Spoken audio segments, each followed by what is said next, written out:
2013 marks Smash Melee's triumphant return to EVO, the largest annual fighting game tournament ever, and it's been a long time coming. Now, to rewind a bit, and when I say rewind a bit, I mean rewind a lot. Look at that image quality. Yeesh. Anyways, it's been 6 whole years since Brawl took its place in 2008, and because of its poor reception, it was just straight up removed from EVO. I wonder why.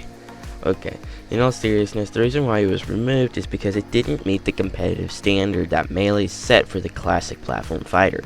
Melee is known for its tight controls and its huge selection of advanced techniques. Sorry, that was a bad joke. Whereas Brawl was meant to be less competitive. If you don't already know, Masahiro Sakurai is the creator of Super Smash Bros. His biggest inspiration was your typical 2D fighter, in this case King of Fighters.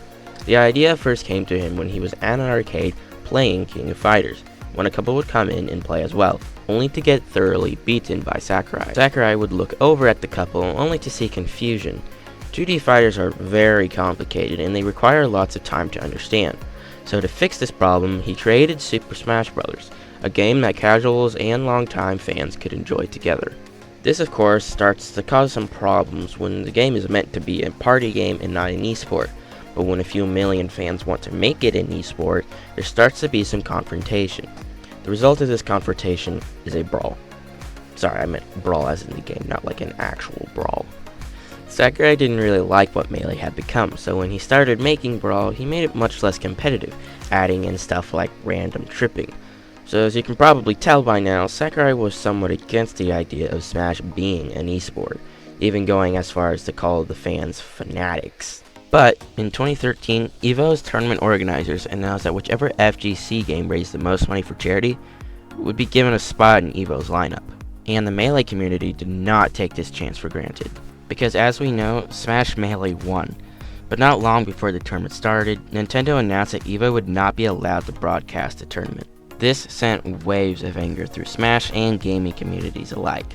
And although Nintendo did decide to retract the decision before the tournament started, Smash fans would not forget this. Fast forward a bit and not much has changed. Since Smash 4, competitive Smash has always been slightly acknowledged by Nintendo but never really supported. Melee has been acknowledged but not in the way that fans would like.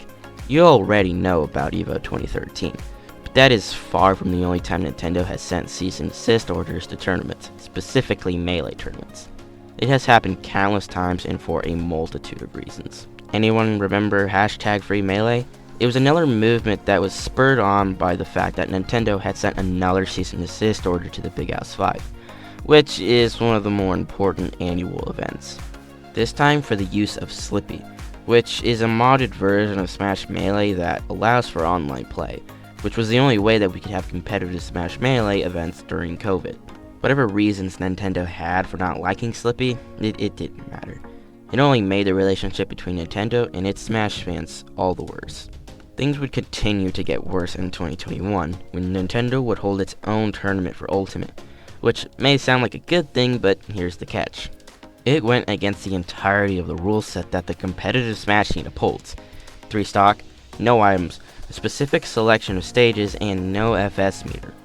And Nintendo did all the opposite. 2 stock, some items, Omega and Battlefield stages, and to top off this awful rule set, FS meter was on. I can hardly even say that without laughing, even though I've seen it like 50 times. It's still just the stupidest thing I've ever heard. This was bad not only because the rule set sucked in like every way possible, but Nintendo went out of their way to do it differently than the Smash scene would, thereby making it even more clear than ever Nintendo was not going to help the Smash scene. This was taken so badly by the Smash scene that they boycotted the tournament, and the few commentators that did attend received backlash for it.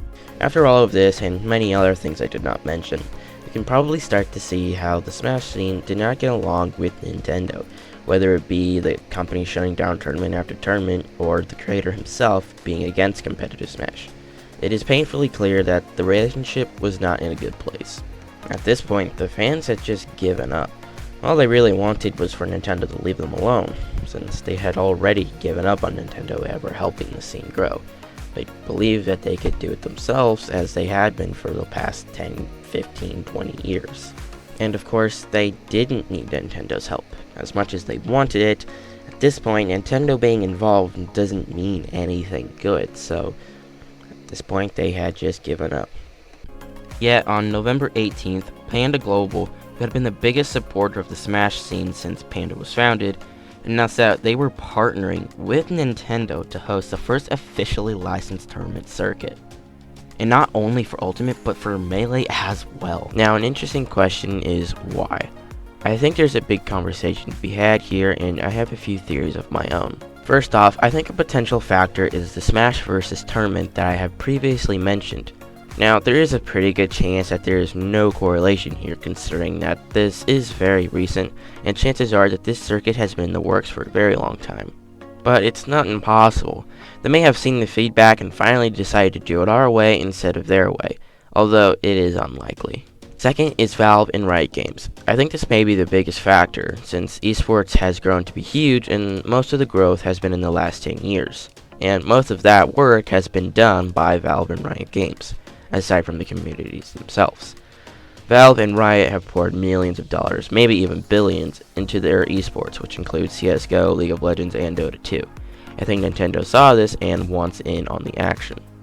Last and definitely not least is Panda. Without Panda, I think this would just be another Smash Vs. I don't think Melee would even be in the circuit if Panda was not involved, or anything that would make a good circuit.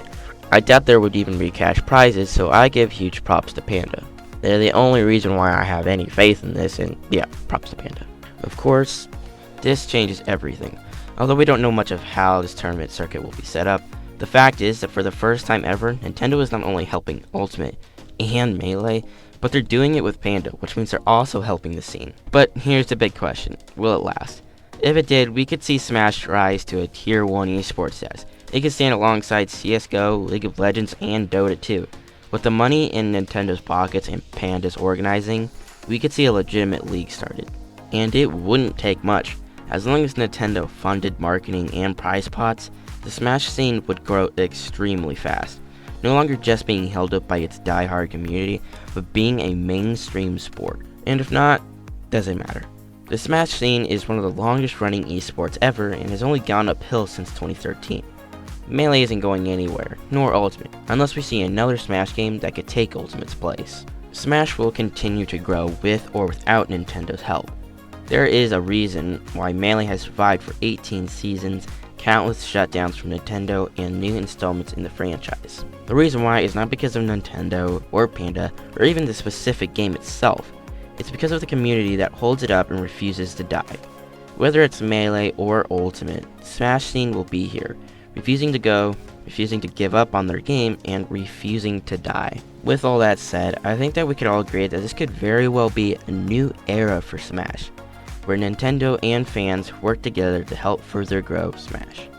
Thanks everybody for watching. If you would like more content like this, please subscribe and hit the bell. I will be doing my best to make as much as possible, and I will be doing my best to expand, making videos for just video games in general.